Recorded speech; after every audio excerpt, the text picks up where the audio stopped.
السلام علیکم ورحمۃ اللہ وبرکاتہ۔ امید کرتا ہوں آپ سبھی حضرات خیریت سے ہوں گے۔ آج کا یہ ہمارا پہلا پوڈ کاسٹ ہونے والا ہے، اور جو ہے جیسے کہ رمضان نزدیک آنے والا ہے، اسی متعلق سے ہم چند سوال شیخ سے کرنے والے ہیں جو آج کے اسپیشل گیسٹ ہیں۔ اور آج کے گیسٹ کا نام ہے شیخ عبدالصمد محمدی حافظ اللہ۔ ہم ان کا تہہ دل سے استقبال کرتے ہیں۔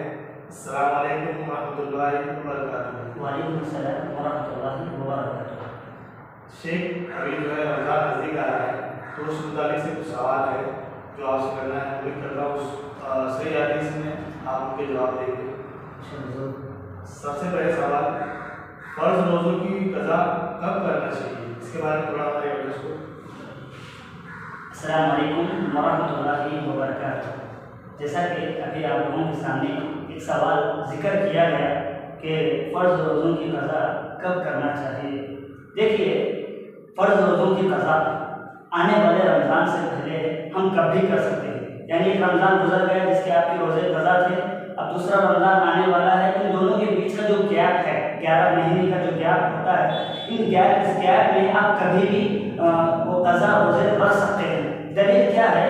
دلیل یہ صحیح بخاری یا صحیح مسلم کی یہ حدیث ہے، جس کی راوی حدیثہ جو ہے وہ حضرت عائشہ رضی اللہ عنہا ہے۔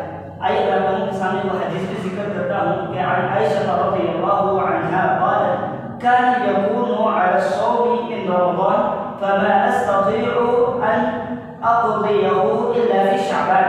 کہ حضرت عائشہ رضی اللہ عنہا بیان فرماتی ہیں کہ میرے رمضان مبارک کے کچھ روزے مجھ پر باقی تھے، قضا ہو گئے تھے، اور میں ان روزوں کو رکھ نہیں پا رہی تھی الا فی شعبان کے علاوہ کسی اور مہینے میں رکھنا مجھے ممکن نہیں ہو رہا تھا۔ تو پتہ کیا چلا؟ اس حدیث مبارکہ سے یہ پتہ چلتا ہے، یہ معلوم ہوتا ہے کہ جو فرض رمضان کے جو روزے ہمارے چھوٹ گئے تھے، ان روزوں کی قضا ہمیں آنے والے رمضان سے پہلے رکھنا چاہیے۔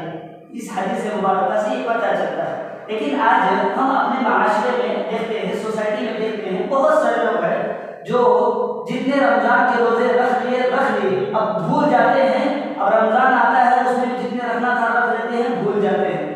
ایسا نہیں ہونا چاہیے، کیونکہ اسلام کی جو بنیادی ارکان ہیں وہ کتنے ہیں؟ وہ 5 ہیں۔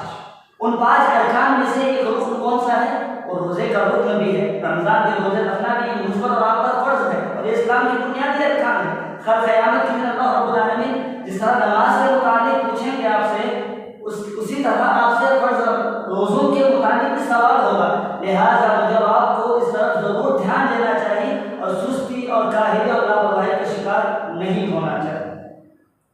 جزاک اللہ خیر۔ بڑھتے ہیں اپنے دوسرے سوال کی طرف۔ شیخ، دوسرا سوال یہ ہے کہ فرض روزوں کی قضا کیسے رکھنا چاہیے؟ ہاں، جیسا کہ آپ لوگوں نے ابھی یہ سوال سنا کہ فرض روزوں کی قضا ہمیں کیسے رکھنا چاہیے۔ دیکھیے، فرض روزوں کی قضا آپ 2 طرح سے رکھ سکتے ہیں۔ ایک، یا تو آپ کنٹینیوس جتنے آپ کے روزے چھوٹ گئے، 5 روزے، 6 روزے، 7 روزے یا 15 روزے، جتنے بھی آپ کے چھوٹے ہیں آپ کنٹینیوس رکھ لیں۔ ایک دن رکھا، دوسرے دن رکھا، تیسرے دن رکھا، لگاتار رکھتے رہے، یہ ایک طریقہ۔ دوسرا طریقہ، آپ نے ایک روزہ اس مہینے میں رکھا، دوسرا روزہ دوسرے مہینے میں رکھا، یا ایک مہینے میں آپ نے 2 روزے رکھے، دوسرے مہینے میں آپ نے 2 روزے رکھے، یعنی الگ الگ بھی رکھ سکتے ہیں، کنٹینیوس بھی آپ رکھ سکتے ہیں۔ لیکن یہ بات یاد رکھیے، پہلے کچھ حکم الگ تھا، اب کچھ حکم الگ ہے۔ جیسا کہ حضرت عائشہ رضی اللہ عنہا بیان فرماتی ہے، دارقطنی کی یہ حدیث ہے، حضرت عائشہ رضی اللہ عنہا کہتی ہیں کہ عن عائشہ رضی اللہ عنہا قالت نزلت فعدة من أيام أخر متتابعة فسقطت۔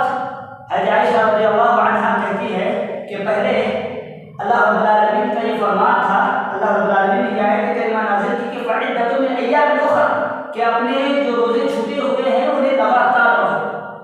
لیکن کیا ہوا؟ فسقطت، بعد میں یہ حکم ختم ہو گیا۔ پھر کیا حکم ہوا کہ آپ لگاتار بھی رکھ سکتے ہیں اور متفرق، ایک رکھ دیا، دوسرے آپ نے دوسرے مہینے میں رکھ دیا، تیسرے مہینے میں رکھ دیا، الگ الگ بھی رکھ سکتے ہیں۔ واللہ اعلم بالصواب۔ بڑھتے ہیں آج کے تیسرے اور آخری سوال کی طرف۔